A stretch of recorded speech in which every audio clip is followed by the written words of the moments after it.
Hello and welcome to Chapter 14, which is over leadership. This chapter is titled Power, Influence, and Leadership From Becoming a Manager to Becoming a Leader.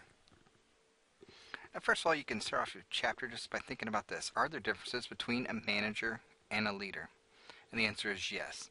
Now, this chapter will consider this question to help answer that a little bit better.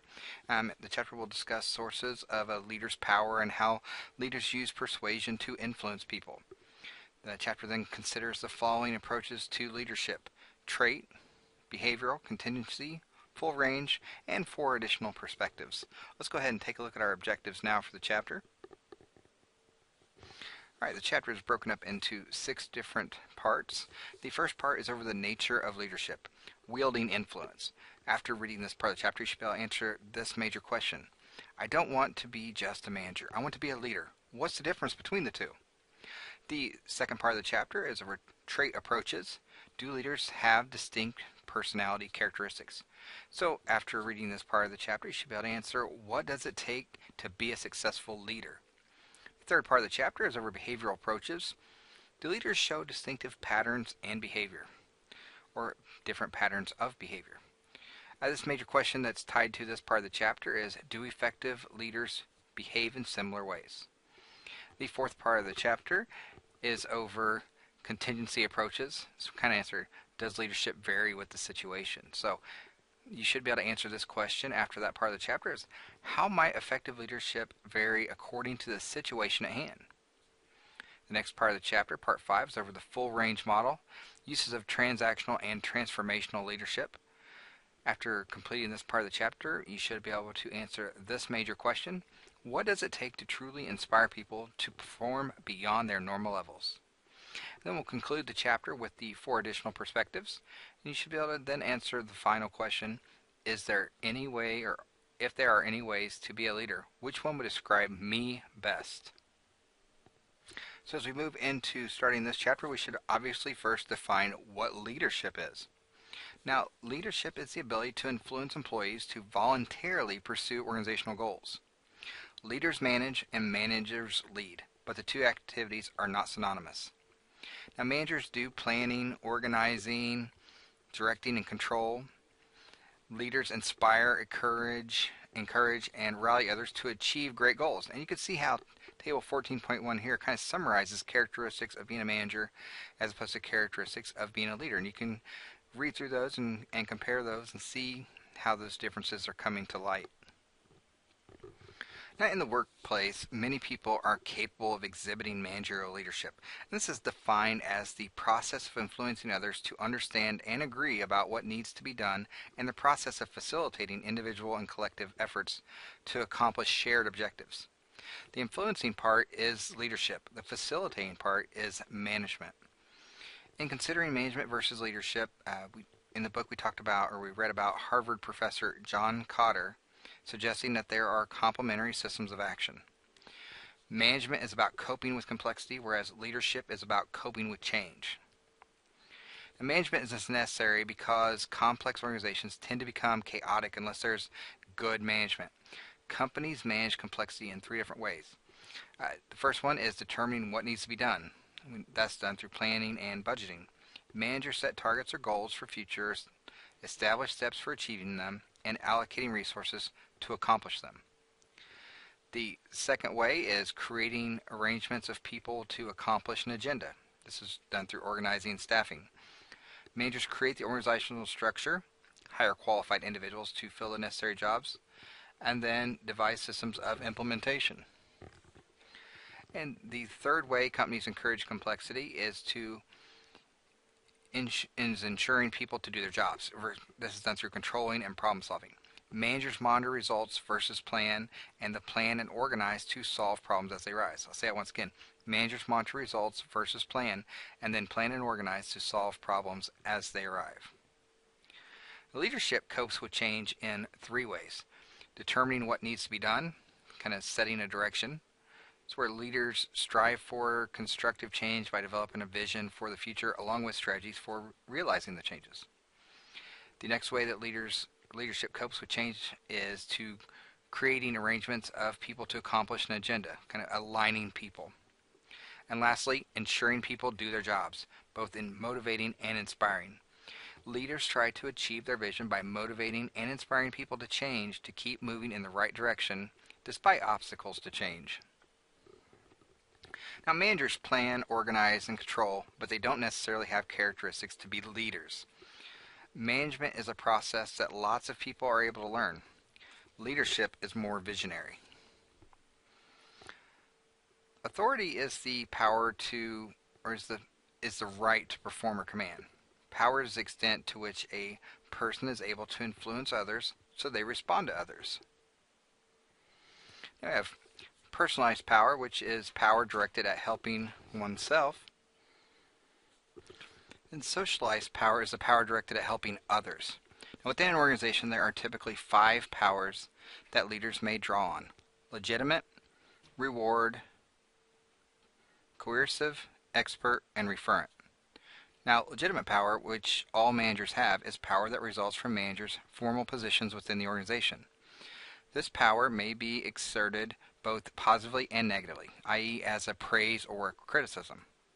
Reward power, which all managers have, is power that results from managers' authority to reward their subordinates.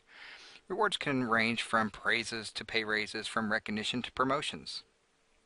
Coercive power, which all managers also have, results from managers' authority to punish their subordinates. Punishment can range from verbal or written reprimands to demotions and/or terminations. Coercive power has to be used judiciously because a manager who is seen as being constantly negative will produce resentment among their employees. Now, the last two are expert power and referent power. Expert power is power resulting from one's specialized information or expertise. Expertise can be mundane, knowing work schedules of subordinates, or sophisticated, such as strategic knowledge. Referent power is power deriving from one's personal attraction. This power characterizes strong, visionary leaders who are able to persuade their following by virtue of their personalities, attitudes, or their backgrounds. Referent power may be associated with managers, but is more likely to be characteristic of leaders.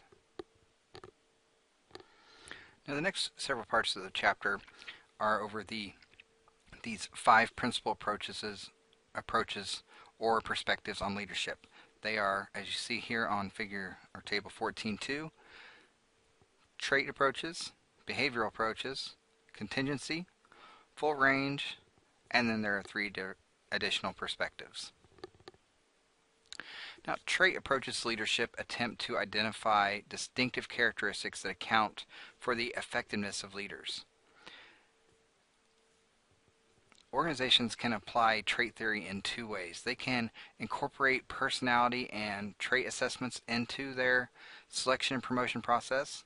They can send targeted employees to management development programs that include management classes, coaching sessions, trait assessments, and the like. Now, based on the research by James Kouzes and Barry Posner, credible leaders should have 4 different traits. The leaders should be honest, forward-looking, inspiring, and competent. Now, you can see in this slide here with table 14.3, here's some general traits for positive leadership. Task competent, interpersonal competence, and they must have tuition, trait of character, biophysical traits such as, specifically talking about physical fitness, hardiness, energy levels, having high energy level, and then lastly the trait of personal traits such as self-confidence, sociability, extroversion, self-regulating, and self-efficacy. And you may remember some of these from when you did your personality traits in the last section or a couple chapters ago. Now let's take a look at behavioral leadership, or the behavioral approach. Behavioral leadership approaches attempt to determine the distinctive styles used by effective leaders. Leadership styles are the combination of traits, skills, and behaviors that leaders use when interacting with others. 2 classic studies came out of the University of Michigan and the Ohio State University. In the University of Michigan, we had the University of Michigan Leadership Model, and this was led by Rennes Leckert, which studied the effects of leader behavior on job performance. And they identified 2 forms of leadership styles: job-centered and employee-centered. In job-centered behavior, managers paid more attention to the job and work procedures, whereas in employee-centered behavior, managers paid more attention to the employee satisfaction and making work groups cohesive. We also had the Ohio State leadership model, which a second approach was conducted to this at Ohio State under Ralph Stogdill. And from surveys of leadership behavior, two major dimensions of leader behavior were identified. The first one was initiating structure is leadership behavior that organizes and defines what group members should be doing. And the second part of that was consideration is leadership behavior that expresses concern for employees by establishing a warm, friendly, supportive climate. Now, research demonstrates that both leadership traits and behaviors predicted leadership effectiveness criteria, but leader behaviors were more important. These results suggest that it is important for organizations to train managers in how to effectively exhibit key leadership behaviors. Peter Drucker recommended a set of 9 behaviors that managers can focus on to improve their leadership behaviors, and you see that here on table 14.5, such as determining what needs to be done, taking responsibility for decisions, run productive meetings. Different types of meetings require different forms of preparation and different results. Make sure that you know the difference and prepare accordingly as you are a manager in an organization. Think and say we rather than I. Consider the needs and opportunities of the organization before thinking of your own opportunities and needs. And you can see how that could definitely improve you as a leader by including everyone in those comments by saying we rather than I. So these are those 9 tips for improving your overall leadership effectiveness as posed by Drucker.